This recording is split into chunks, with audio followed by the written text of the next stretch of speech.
जय मसीह की। Good morning. आज सुबह प्रभु का वचन हमारे लिए रोमियो की पत्री अध्याय 12 आयत 11। रोमन्स चैप्टर 12 वर्स 11 आपके लिए पढ़ना चाहती हूँ। प्रयत्न करने में आलसी ना हो, आत्मिक उन्माद में भरे रहो, प्रभु की सेवा करते रहो। इसी आयत को इंग्लिश में पढ़ना चाहती हूँ। Never be lazy but work hard and serve the Lord enthusiastically. पहला लाइन में इस प्रकार लिखा है कि काम करने में हमें आलसी नहीं होना है, हमें मेहनत करना है, आत्मिक उन्माद में भरे रहना है।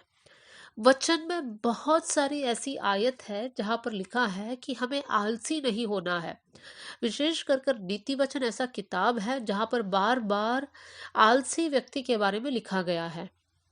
आज हम लोग उन आयतों पर ध्यान नहीं देंगे, लेकिन हम लोग इस विषय पर सीखने जा रहे हैं क्योंकि वचन में लिखा है कि हमें आलसी नहीं होना है, लेकिन हम लोगों को प्रयत्न करना है, मेहनत करना है। हम जब इस पृथ्वी में रहते हैं तो परमेश्वर हमसे यही चाहता है कि हम सब लोग मेहनत करें, काम करें। चाहे वो घर का काम हो, ऑफिस का काम हो या कोई भी काम क्यों ना हो, हम लोग मेहनत करने वाले लोग बन जाए। यीशु मसीह जब इस पृथ्वी में थे तब यीशु मसीह स्वयं बहुत मेहनत करता था। यीशु मसीह मनुष्य का रूप लेकर इस संसार में आए, तो यीशु मसीह का एक दिन का रूटीन पर हम लोग ध्यान देने जा रहे हैं। मरकुस का सुसमाचार उसका पहला अध्याय से हम लोग कुछ बातों को सीखेंगे। मार्क चैप्टर 1 और उसका 21वीं आयत वर्स 21 में लिखा है, तब वे कफरनहूम में आए और वो तुरंत सबत के दिन आराधनालय में जाकर उपदेश करने लगा। देखिए, जैसे यीशु मसीह एक जगह आता है, आराधनालय में जाकर उपदेश करने लगता है। उसके बाद उसी अध्याय का 23वीं आयत, उसी समय उनके आराधनालय में एक मनुष्य था जिसमें एक अशुद्ध आत्मा थी। उपदेश करते करते यीशु मसीह ने एक इंसान को देखा जिसके अंदर दुष्ट आत्मा था, और यीशु मसीह वहां पर उस इंसान को चंगाई देता है। फिर हम वर्स 29 में देख सकते हैं, वो तुरंत आराधनालय में से निकलकर याकूब और यूहन्ना के साथ शमौन और अंद्रियास के घर गया। देखिए, यहाँ पर यीशु मसीह आराधनालय में सिखाने के बाद अर्थात उपदेश देने के बाद एक इंसान को चंगाई दिया और तुरंत शमौन के घर गया, क्योंकि शमौन की सास बीमार थी। और वहां पर शमौन के सास को चंगाई देने के बाद वर्स 32वीं आयत में हम देख सकते हैं, उसी दिन संध्या के समय जब सूर्य डूब गया तो लोग सब बीमारों को और उन्हें जिनमें दुष्ट आत्माएं थी उनके पास लाए। अब यीशु मसीह शाम का समय है, यहाँ पर भी यीशु मसीह लोगों को चंगाई दे रहा है। बहुत सारे बीमार लोग, बहुत सारे लोग जिसके अंदर दुष्ट आत्माएं थे, वो लोग यीशु के पास आ रहे हैं। और यीशु मसीह क्या करता है? यीशु मसीह नहीं कहता है कि मैं अभी इस शहर में आया हूँ, मैं थक गया हूँ, मुझे आराम करना है। नहीं, यीशु मसीह वहां पर भी लोगों के पास खड़ा होकर वहां पर लोगों के लिए, उनके लिए चंगाई प्रदान करता है। फिर हम देख सकते हैं वर्स 35, फिर उसके अगले दिन भोर को दिन निकलने से बहुत पहले वो उठकर निकला और एक जंगली स्थान में गया और वहां पर प्रार्थना करने लगा। अगला दिन यीशु मसीह नहीं कहता कि आज बहुत काम किया, थक गया, सोता हूं। यीशु मसीह भोर को उठता है और प्रार्थना करने जाता है। और उसके बाद 36वीं आयत में हम देख सकते हैं, चेले उसके खोज में गए। 37 में, जब वो मिला तो उससे कहा, सब लोग तुझे ढूंढ रहे हैं। उसने उसे कहा, आओ हम और कहीं आसपास की बस्तियों में जाएं कि वहां भी प्रचार करूं, क्योंकि मैं इसीलिए निकला हूं। देखिए, यीशु मसीह नहीं कहता है चलो हम वापस घर जाते हैं।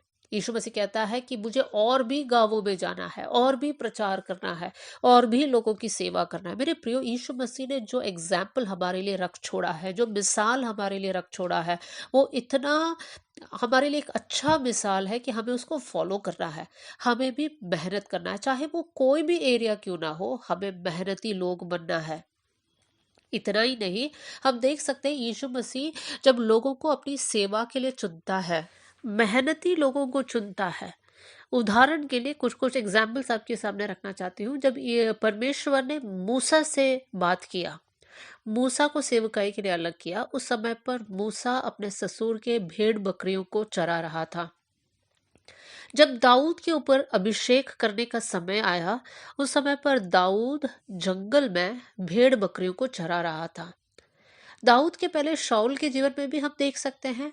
जब शाऊल का मुलाकात शमूएल से होता है, शमूएल शाऊल को अभिषेक करने के वक्त में शाऊल भी कुछ काम करता है। कौन सा काम? शाऊल अपने पिता के खोए हुए गधे को ढूंढता है।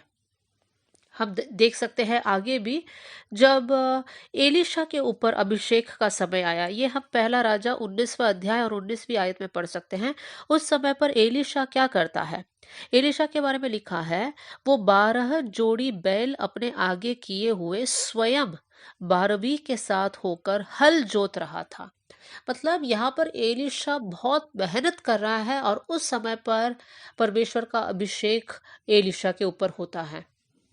पतरस मछली पकड़ता था, मत्ती चुंगी ले रहा था, पौलुस भी अपना काम कर रहा था। भले पौलुस गलत काम कर रहा था तो भी काम तो कर रहा था। उसको जो लगा सही है कि मसीही लोग गलत राह में जा रहे, इसलिए उनको सताना वो अब अपना काम समझता था।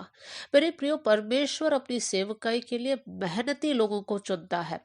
परमेश्वर नहीं चाहता है कि हम आलसी होकर दिन भर सोते रहे या बिस्तर पर अपना समय को बिताएं।